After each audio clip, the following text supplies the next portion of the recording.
Doing today? I hope y'all are doing okay. And it's time for another episode of This Week in Supervision. So happy to see you all today. And let me tell you, you just got to be relentless out here.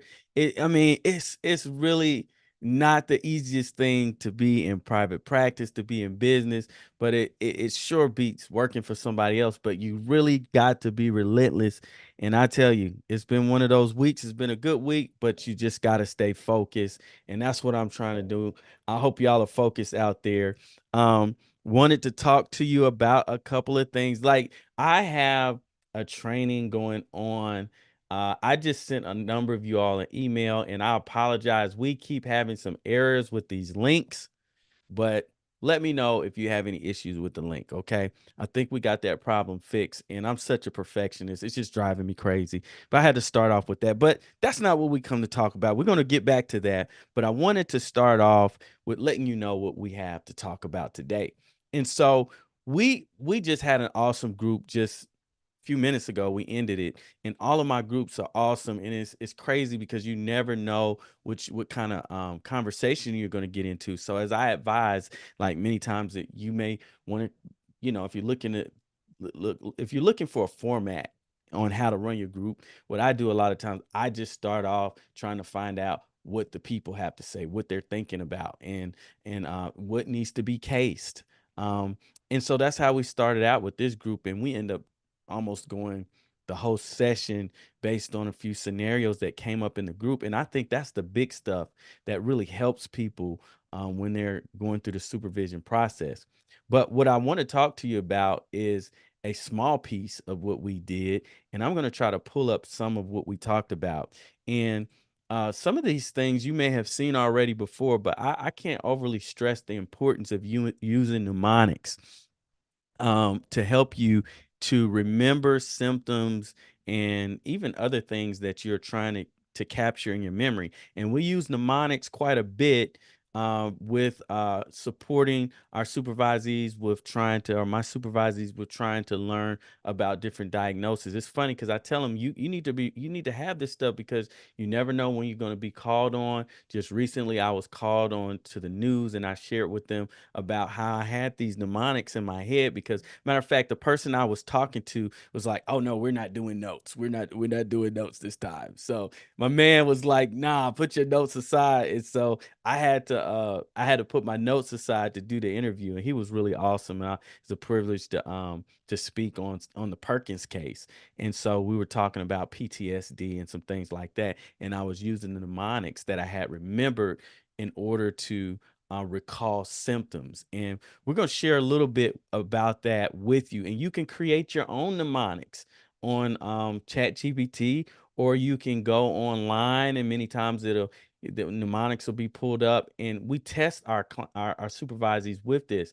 What I noticed is that a number of my supervisees are not working with with clients who have psychosis, right?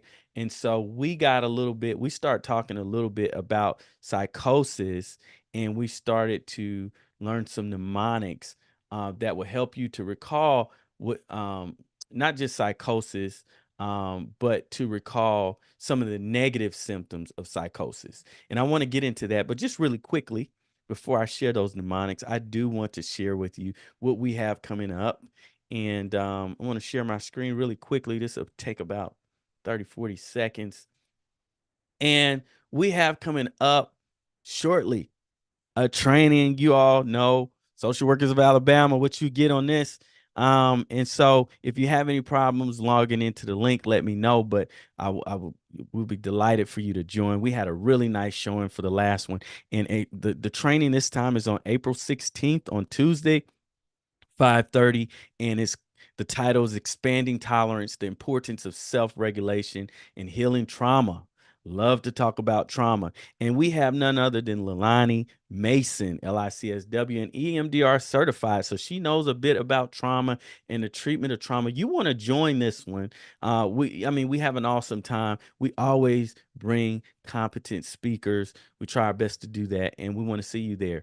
All right. And so then also we have the DSM training for those of you all who have not received. If you're LICSW and you have not received your required 3 hours of DSM training, check us out. Check us out. We've got that coming on the 30th. It will be live, and Amanda is going to be speaking with us. She's one of my former supervisees, and she's super smart. And I'm just so excited to have her presenting for us. And we also have the self-paced. Now we have a price drop on the self-paced, and so you want to check that out. It's a really good price, no-brainer price, I think, on this training if you're looking to do it self-paced. All right, so you got some options there, and then we have the mental. We have the we have the supervisor training, and that will be in May 20th to 21st, and that's it for those advertisements there. We're going to jump on into what we have scheduled for you. All right, so we want to talk a little bit about these mnemonics, and I use Evernote. It's not been working well with this computer, and I don't know if it's I don't know what's going on. But so what we did and so that we don't cheat here. What we did is I'll talk to my supervisor and I say, "Well, look, how many of you all are actively seeing clients?" Um I hope that shared what I had before. I don't know if y'all saw that or not. I don't Anyway, I'm sorry. But Um, so we have our clients, we talk to them about these mnemonics. And we're trying to help them out with being able to have really good recall. And so I ask them and I say, "Hey, how many of you all are actively seeing clients that experience psychosis?" Okay. And so not many, okay? And so then I ask please put in the chat, give me 2 to 3 symptoms of psychosis. So a lot of times I have test questions. A lot of times we'll just do it this way because our supervisees need to know what these symptoms are, because somebody can come into the office with these symptoms, and what are you going to do with it? Are you going to even be able to recognize what this is? And so we think it's important. I think it's important to go over this. And so we discussed some of the symptoms of psychosis, which we broke it down. While we're naming symptoms of psychosis, we're also asking questions like, well, do you also know, if I was to say, what are positive symptoms? What are positive symptoms? Do you know what positive symptoms are? Do you know what negative symptoms are of psychosis? And break that down for me. And so we talked a little bit about that. And of course, the positive symptoms are, do you know what positive symptoms are? So this may be a refresher. Positive symptoms are would be described as something like one of my supervisors said, that's added on to behaviors. Like you're doing a little bit extra, right? And so we have delusions and hallucinations. And one or two of my groups, we even went over, okay, so we're talking about delusions and hallucinations. All this stuff is necessary. Talking about delusions and hallucinations. What are some common what are different types of hallucinations that people might have? And you help them to remember this by just kind of helping them to track sensory, because that's basically what it is. So what is it? I see something, and so that's going to be a visual. We'll see if I don't blank out. Visual, and then I hear something, that's going to be an auditory. If I smell something, that's going to be a olfactory. It smells like an olfactory. Something stinks, that's olfactory. Okay. If I taste something, that's going to be the stomach, and so that's going to be like a gustatory. And then we have what else? Tactile. Okay. And so we have the different aspects of hallucinations. And we go through that with them. Okay. And so give me one moment. Uh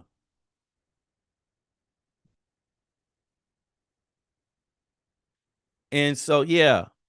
and so we talked a little bit about that. All right, and so that's good for for the people to know, and so we want to also transition into some of the other things we talked about. So we asked them some questions about, and I want to ask you the question: if I was to say, what are negative symptoms? What would that look like if you were to have a client and they were having negative symptoms? What are negative symptoms, right?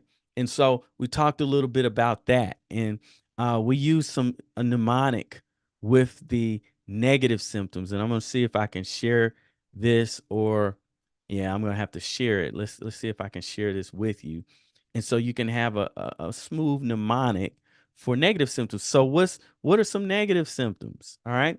And so um let's see here if we can get this shared. So while I'm doing this, some negative symptoms, one of probably the more popular negative symptoms are what we call anhedonia. Anhedonia. So when we're talking about negative symptoms, we're talking about sometimes they are lacking something or without something. And we even got into some of the Greek in trying to help us to really capture and memorize these different concepts as far as being able to identify negative symptoms. In my notes, I didn't redo them for this particular presentation, so forgive me for what it looks like. But let's skip down here. And here's a good mnemonic. If you notice in front of the A, in front of the word is A. And so if you're looking at Greek in much of many of these words that's used in psychology and what we do in social work, they come from Greek words, right? And so a typically means without. Okay, so if you have an A in front of a word, not always, but many times it means without. Okay, so that's something that can even be can help them on the exam, because you don't know if you have something random and then you remember, hey, A means without. Okay, let's piece this together. So the mnemonic is plant, okay? And so the idea is that the A comes off, okay? And so right here you would see like apathy, alogia, effective, anhedonia, attention. So like if we're looking at a negative symptom like apathy, what does apathy mean as far as how it relates to negative symptoms? And so if we look at the Greek context of pathy, um, a without pathy, that word comes from pathos, okay? The Greek word pathos, which many times aligns with emotion, okay? So apathy pretty much means without a pathy, without emotion, okay? And when we go to elogia, many times this is describing our our speech, okay? And so without speech or a poverty of speech. And then we have effective, and effective just means effective. I don't know about the Greek with that, but it's effect. It's an affect, all right? And so that sometimes the effect of a person who is experiencing active symptoms of psychosis, they may have a reduced affect. So they may just have a blank stare, may be very flat.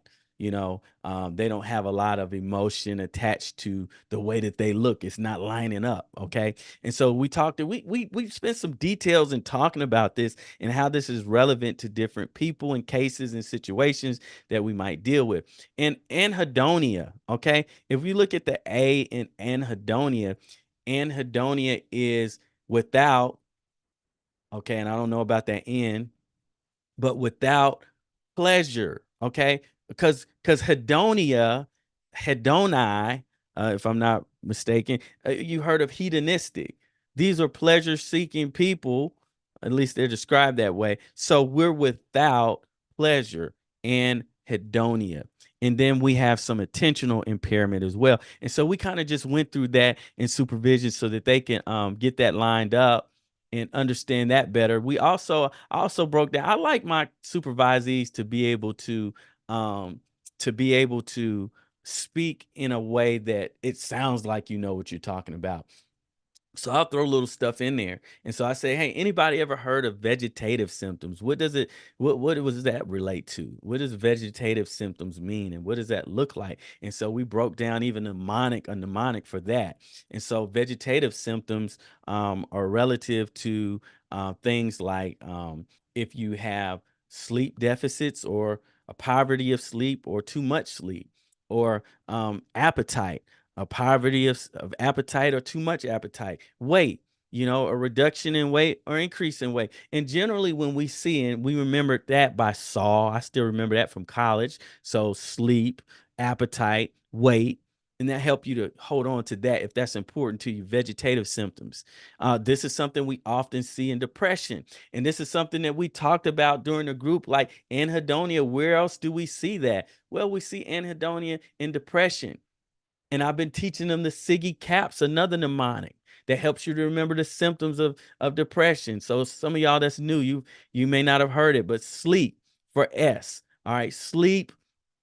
I also add sadness on there for S, Siggy, S, I, loss of interest. Boom. And there we have it. A loss of interest also, and that can be described as anhedonia, a loss of pleasure. So this is how we try to get, to where we just sound smart. We might not be that smart like me. You just know stuff, you know how to look smart, And so Siggy, we're looking at G for guilt, E for energy, C for concentration, A for appetite, P for psychomotor agitation, and S for suicidality, suicidal ideation. And so then we have all the symptoms that we need to know for depression. And we kind of throw that in while we're talking about psychosis.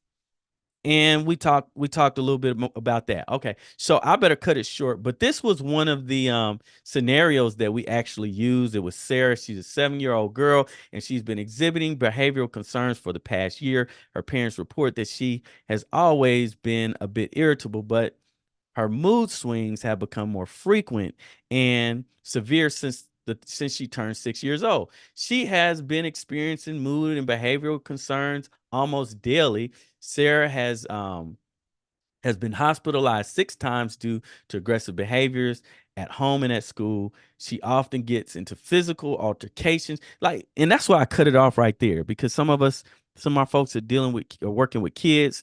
And I asked the question. I want to ask you all the question. So we have a scenario here, and this is something that your supervisors need to know, right? But sometimes we forget. The scenario here is she has experienced mood and behavioral concerns almost daily. So that's giving us some clues on some things here that we'll need to know. And then it says Sarah has been hospitalized 6 times due to aggressive outbursts at home and at school. So the question I asked them is, like, what if somebody asks you, like, well, how did she end up getting hospitalized for having outbursts? It says she's been hospitalized 6 times for aggressive outbursts. Isn't the hospital psych unit for people who have psych issues? Is outbursts, aggressive outbursts, and things like that? Does that qualify for a psych admission? And it's interesting to hear the interaction on that. And so we highlighted what constitutes generally a psychiatric admission.